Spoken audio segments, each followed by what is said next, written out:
Missionary Remembered, how family and friends are reflecting on the life of their beloved elder.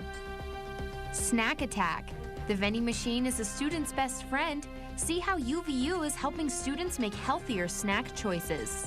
And ski season, how ski resorts are opening with winter right around the corner despite the lack of natural snow. I'm Lydia DeFranchi. And I'm Janae Anderson. It's Thursday, November 10th, and in Utah, it's 12 o'clock. From KBYU and the BYU Department of Communications.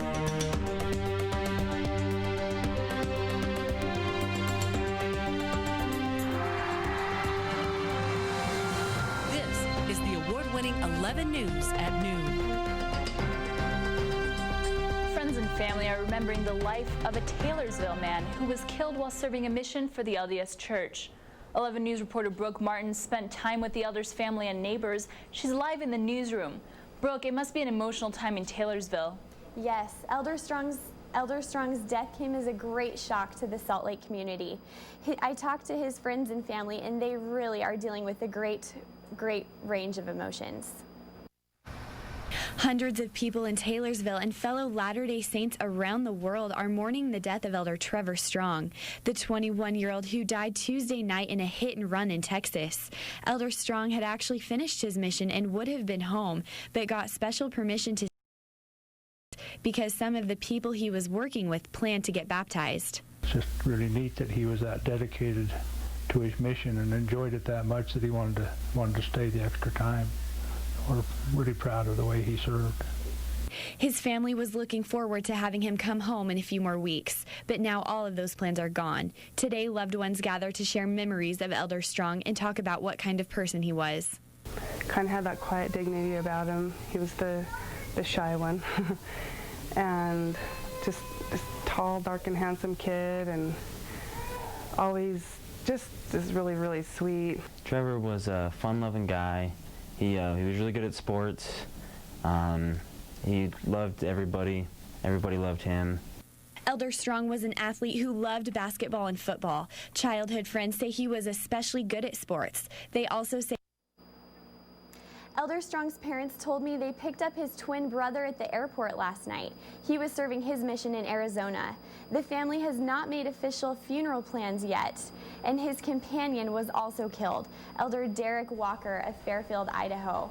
And the third missionary from Alabama was injured, but he's recovering. Live in the newsroom, Brooke Martin, 11 News. Thank you, Brooke. Police say the driver who hit the three missionaries faces a felony charge for failure to stop and render aid. 32-year-old Jose Luis Garza told police he was having problems with his headlights when the accident happened Tuesday night. Garza admits he and his passengers ran from the scene because they were scared. He's now in jail on a $100,000 bond. former FLDS leader Warren Jeffs no longer faces any charges in the state of Utah. Now that Jeffs will spend the rest of his life in a Texas prison, courts say there's no need to prosecute further. One Utah attorney calls that decision unsatisfying, but others say with Jeffs permanently in jail, the battle is over. Woodland Hills is holding a recount for city council elections that they say are too close to call. At last count, 5 votes separate the winning and losing candidate, and a city recorder says she wants to make sure that first count was accurate. Senequin is also reviewing ballots, verifying a 3 to 4 vote difference over several bond issues. People typically use vending machines as a quick fix for hunger, but UVU is using them to research and fix unhealthy habits. They launched a program called Navigate the Snack Debate. It tells people what's in those snacks to help them make better choices. Each item has a colored sticker. A green sticker tells you to buy freely, while a red one makes you stop and think twice about eating those delicious candy bars. We're trying to do something small here at UVU to get people to make healthier choices, so perhaps they can avoid negative health consequences that go with obesity. Brown says healthier food choices have increased by 20% already. The researchers will release the final results in spring. Life sciences students at BYU will soon have a new home. The Board of Trustees has approved plans for a new life sciences building on the south end of campus to replace the Clough and Widtsoe buildings. Campus officials say the construction will close several walking routes on the south side of campus, and workers will finish the building near the end of 2014. It may be early November, but some Utah ski areas are already open for business. 11 News reporter Taylor Lansford shows us how they prepare for the first day of the season. More than 4 million people come to Utah every year to hit the slopes. But before anyone can ride down the mountain, Resort works around the clock to prepare for opening day.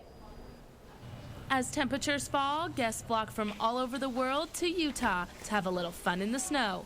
Ski resorts are opening their slopes for the season, but preparations for opening day start well before any snow hits the ground.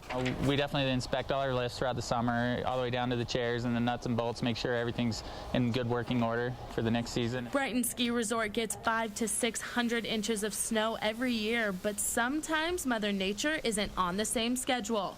The solution? Covering the slopes in man-made snow. Powerful spray guns blow cold water through the freezing air, creating snow that blankets the runs in white. Everybody's eager to ski in the fall, and if we can get a nice fresh base of man-made snow out here, it'll last throughout the heavy winter season, and then we can wait for the good stuff to come later on. As the snow piles high and the guests pile in, these chair lifts start moving. But outside isn't the only place getting attention. There are many preparations inside the ski lodge. The rental shop sets up thousands of pieces of equipment for eager guests that want to hit the slopes as soon as possible. Checking out of school around noon, so as soon as I can get here. Brighton opens up today, with Solitude following tomorrow opening, and then the rest of the Utah ski areas say they'll be open next weekend. Back to you. 111 News at Noon returns. Spooky town. Ghosts may haunt these old streets, but visitors don't mind. Why people get the thrill of visiting this deserted place. And Penn State protests. Students are fired up about Joe Paterno's dismissal. We'll show you how messy these protests get when we come back. Love spending time online? Utah now holds the top spot in the nation for having the most homes connected to the internet. A new study shows 8 out of 10 households in the state have access. That's one more than the national average. Officials say they think the state is on top because Utah also has the youngest population. Most modern Utahns know busy life all too well, but beyond the city limits lies an abandoned ghost town that leaves some visitors a little spooked. 11 News reporter Chelsea Tobar tells us why so many are drawn to a town that never dies. Up this dirt trail and over the hill, the wind whispers of restless spirits. Broken headstones and dusty fencing is all that remains in Mercer. These hills used to be the home of miners searching for gold in the Old West, and some think they may have never left.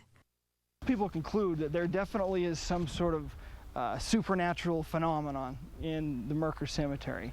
But ghost town enthusiast Clint Thompson wasn't so easily convinced.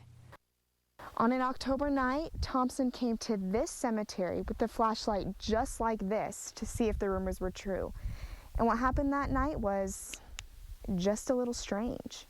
This LED flashlight that I was using to read whatever gravestones I could read, and it began to flicker about halfway through the trip.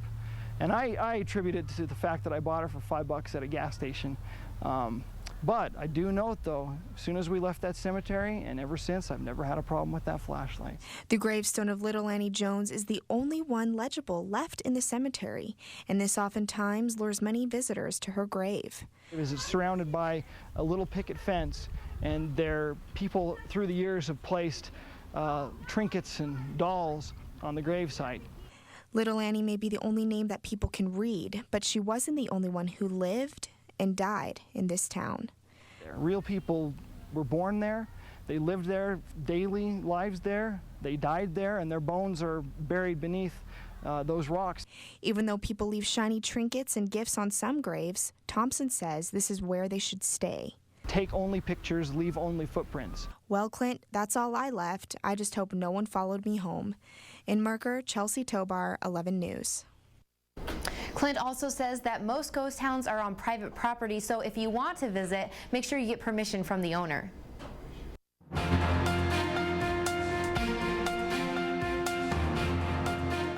Riots over an ousted Penn State coach, a chemical explosion at a Tennessee college campus, and a surprising visit for little brother on Veterans Day. Here's your news from across the nation. Penn State fans rioted in the streets after their school fired head football coach Joe Paterno. Police had to use pepper spray to keep the fans in control, who toppled lampposts and tipped over a news van. They shouted, "We want Joe," in support of the coach, ousted in connection with an assistant coach's ongoing child sex abuse scandal. These fire trucks responded to an explosion at Southwest Tennessee Community College in Memphis yesterday. Authorities say the chemical explosion created a fiery mushroom cloud. They also say the instructor suffered cuts on his body and 3 students had respiratory concerns. Firefighters are investigating the cause of the explosion. And hearts swelled at an Indiana middle school when war veteran Cody Anderson flew in to surprise his 7th grade brother Jesse. While giving a speech at an assembly about his brother, Jesse got his present when Cody walked up behind him on the stage. In our country. Thank you. The crowds went wild when they saw Jesse's double take, followed by a brother's embrace. And that's your look at news from across the nation. Janae? That was a beautiful homecoming. Those stories get me every time. Still to come on 11 News at noon, hopeful Hobbits, how 3 BYU students plan to get onto the big screen. And Helping Hands, an inside look at how BYU trainers help athletes heal. And now that the ski slopes are open, I'll tell you when you can hit the trails this weekend. Your 11 weather when we return.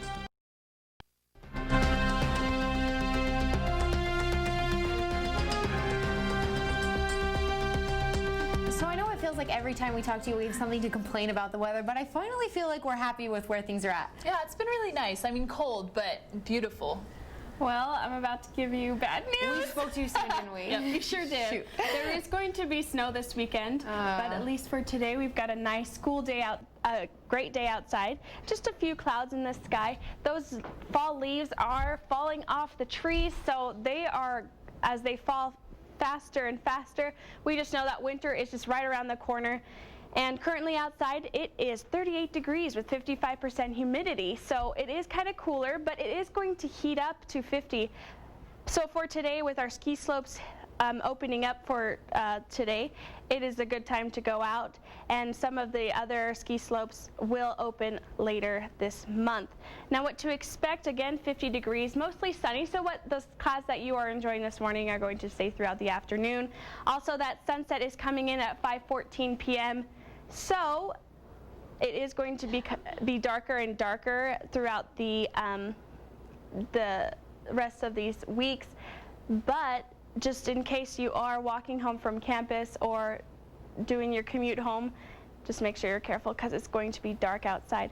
Now looking at our satellite map, we see a storm just brewing over Canada and just some of these tail end winds that we're getting.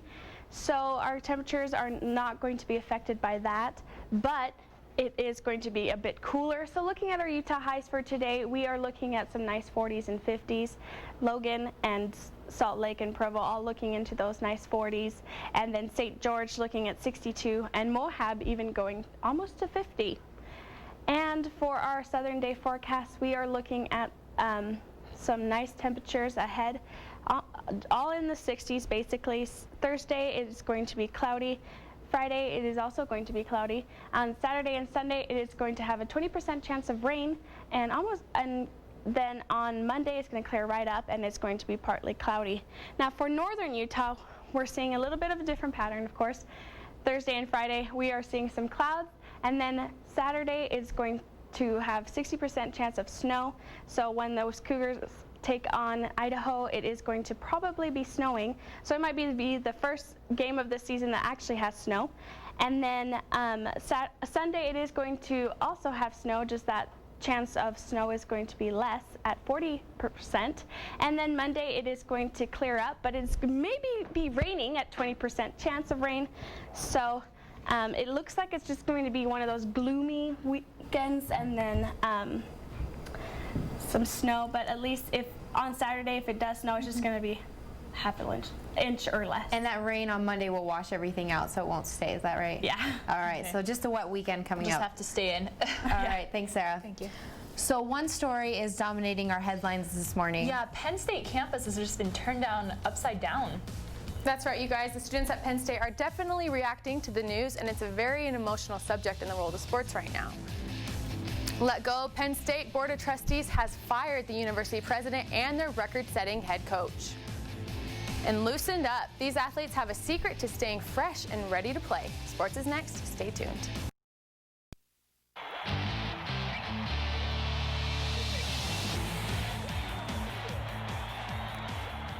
Penn State Board of Trustees has fired head football coach Joe Paterno and university president Graham Spanier.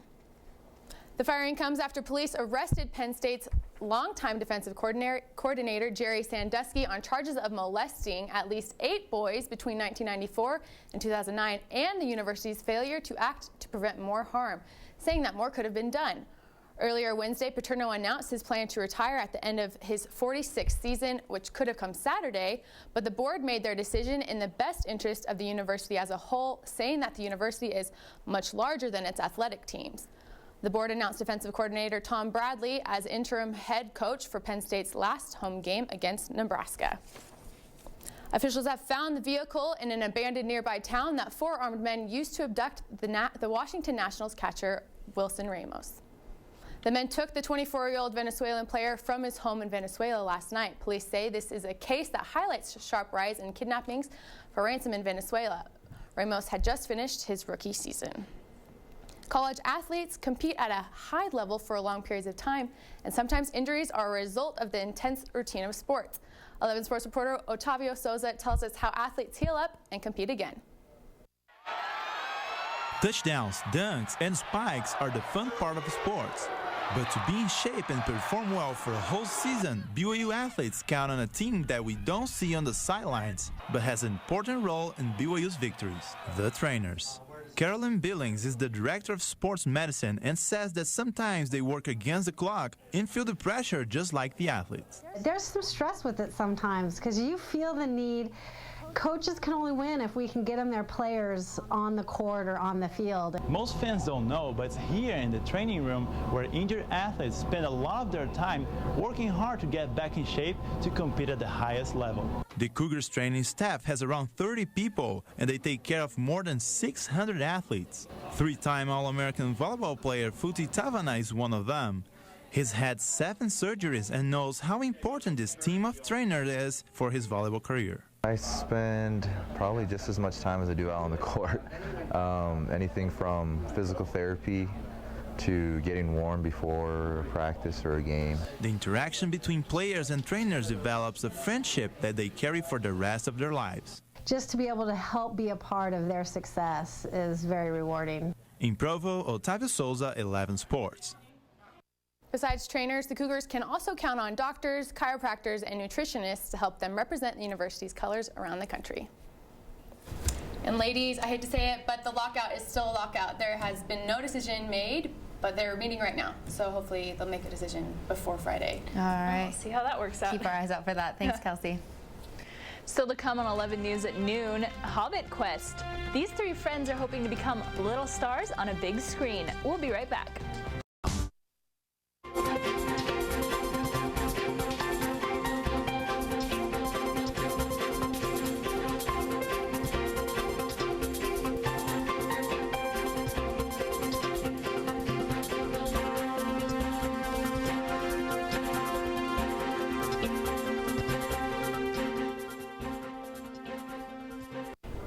Provo, Utah isn't exactly Middle Earth, but that isn't stopping 3 BYU students from channeling their inner Hobbit.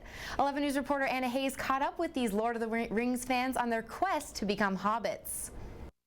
Yeah, I think just putting on the stuff gets you into it. It does. Pointy ears, bare feet, and long capes aren't typical attire for college guys, but these 3 students aren't typical at all. They want to be hobbits. How's my hair? Hobbits have they're sturdy people, as Mr. Tolkien would say. Small and hairy feet. These Tolkien fanatics hope their feet are furry enough to land them a part as extras in the newest Hobbit movie. They're embarking on a noble quest to catch the attention of film director Peter Jackson. We're going no matter what. Peter Jackson, get ready for us. We're coming. We cannot do this alone. They don't just have creative costumes and their very own Hobbit names, though. They make YouTube videos to get people to notice them, like this one of them hiking through the hills of Provo Canyon. We must unite the Tolkien fans. If we succeed, they succeed. They already have a big fellowship of fans who are rooting for them. Some of those fans helped them film this Justin Bieber-inspired music video. Bieber has his Bieber believers. Or the Shires coming after you, Biebs. We've got Hobbit Chicas. Once Toad told me about his Hobbit Chicas, I started thinking to myself, I could be a pretty good Hobbit, especially when I get into character with my Hobbit cloak and my Hobbit ears. Well, I might not be as convincing as the hopeful Hobbits, but they aren't always in costume. These BYU advertising students spend hours every week on Facebook and Twitter trying to get even more followers. They've learned about the power of social media in their classes. Now they want to see if it can take them to Middle-earth. I believe that social media and people have that kind of power. They even put these signs on their cars, hoping other fans will pass by and donate the precious money to their quest. So while some may say the battle for Middle-earth is over, their battle for a role in this blockbuster film has just begun. In Provo, Anna Hayes, 11 News. Wow, that's some pretty dedicated fans. I've run into them on campus before, and they've been decked out head to toe, so they are pretty hardcore about this. Way funny. I haven't seen them on campus, but I've seen their cars. I know, great advertising. That's 11 News at noon for... Today is Thursday, exactly. November 10th. There we go. You can join us anytime on our website, 11news.byu.edu. And thanks for watching. Have a great afternoon.